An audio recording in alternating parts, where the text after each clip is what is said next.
عشرے تو گزر گئے، اب تیسرا عشرہ چل رہا ہے، جس کے بارے میں اللہ کے نبی صلی اللہ علیہ وسلم نے فرمایا کہ عشرہ جہنم سے خلاصی کا ہے، اور اس عشرے کی بہت ساری فضیلتیں ہیں۔ اسی عشرے کے اندر اعتکاف بھی کیا جاتا ہے، اور اسی عشرے کے بارے میں مشہور حدیث نبی علیہ الصلوۃ والسلام نے فرمائی کہ شب لیلۃ القدر کو اس عشرے کی یعنی اخیری عشرے کی طاق راتوں میں تلاش کرو۔ اور لیلۃ القدر کیا ہے؟ میں نے پچھلے بیان میں عرض کیا تھا کہ 1000 مہینوں سے بہتر لیلۃ القدر کی رات ہے۔ جس کو یہ نصیب ہو گئی بہت ہی قسمت والا وہ انسان ہے۔ تو اس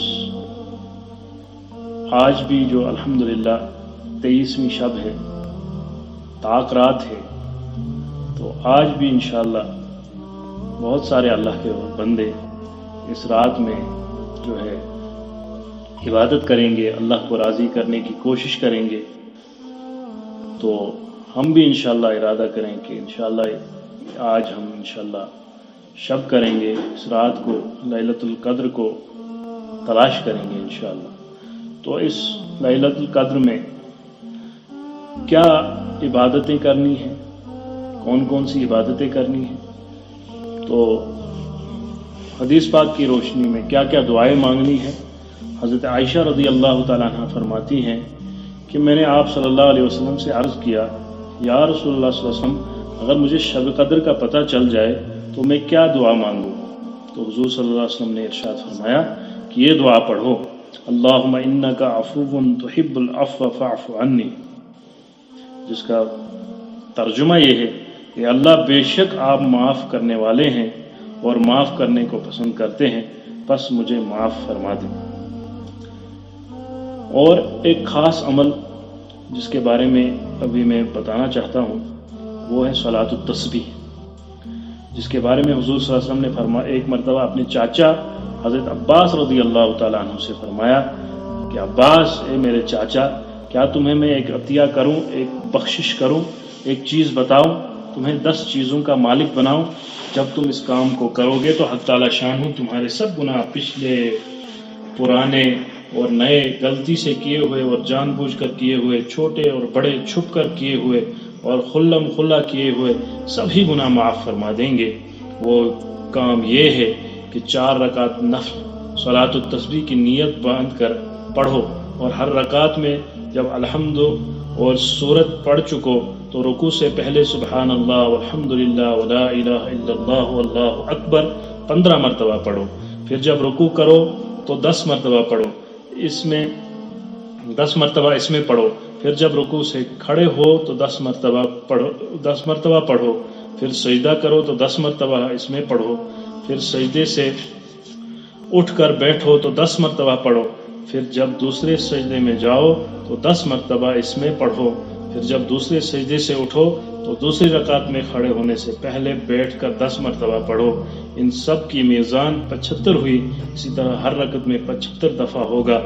اگر ممکن ہو سکے تو روزانہ 1 مرتبہ اس نماز کو پڑھ لیا کرو، یہ نہ ہو سکے تو ہر جمعہ کو 1 مرتبہ پڑھ لیا کرو، یہ بھی نہ ہو سکے تو ہر مہینے میں 1 مرتبہ پڑھ لیا کرو، یہ بھی نہ ہو سکے تو ہر سال میں 1 مرتبہ پڑھ لیا کرو، یہ بھی نہ ہو سکے تو عمر بھر میں 1 مرتبہ پڑھ لیا کرو۔ اس کا ایک آسان سا طریقہ حضرت عبداللہ بن مبارک رحمۃ اللہ علیہ اور بہت سے علماء سے اس نماز کی فضیلت نقل کی گئی ہے، اور اس کا آسان طریقہ یہ ہے کہ سبحانک اللہم و بحمدک کے بعد الحمد شریف پڑھنے سے پہلے 15 دفعہ یعنی تیسرے کلمے کو سبحان اللہ والحمدللہ ولا الہ الا اللہ واللہ اکبر کو پڑھیں، پھر اعوذ باللہ بسم اللہ پڑھ کر الحمد شریف، اور پھر کوئی سورت پڑھے، سورت کے بعد رکوع سے پہلے 10 مرتبہ پڑھے، پھر رکوع میں 10 مرتبہ پڑھے، پھر رکوع سے اٹھ کر 10 پھر پڑھے، پھر دونوں سجدوں میں 10 مرتبہ پڑھیں، اور دونوں سجدوں کے درمیان بیٹھ کر 10 مرتبہ پڑھے، یہ 75 ہو گئی۔ لہذا دوسرے سجدے کے بعد بیٹھ کر پڑھنے کی ضرورت نہیں ہے۔ اس کا یہ آسان طریقہ پھر سے میں عرض کروں گا کہ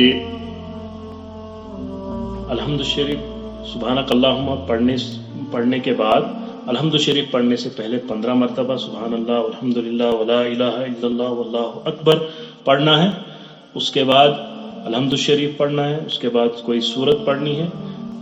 اور اس کے بعد جناب عالی ہم نے جو ہے 10 مرتبہ اور سبحان اللہ الحمدللہ یہ کلمات پڑھنے ہیں. اس کے بعد رکوع میں جانا ہے. رکوع میں رکوع کی تسبیحات پڑھ کے 10 مرتبہ پڑھنی ہے. رکوع کے بعد سمیع اللہ لمن حمیدہ وہاں جو ہے کھڑے ہو کر 10 مرتبہ پڑھنے ہیں. پھر پہلے سجدے میں 10 مرتبہ پڑھنی ہے. پھر پہلے سجدے کے دوسرے سجدے کے درمیان جو ہے 10 مرتبہ پڑھنے ہیں. اور پھر دوسرے سجدے میں 10 مرتبہ پڑھنے ہیں. یہ جو 75 دفعہ ہو جائیں گے.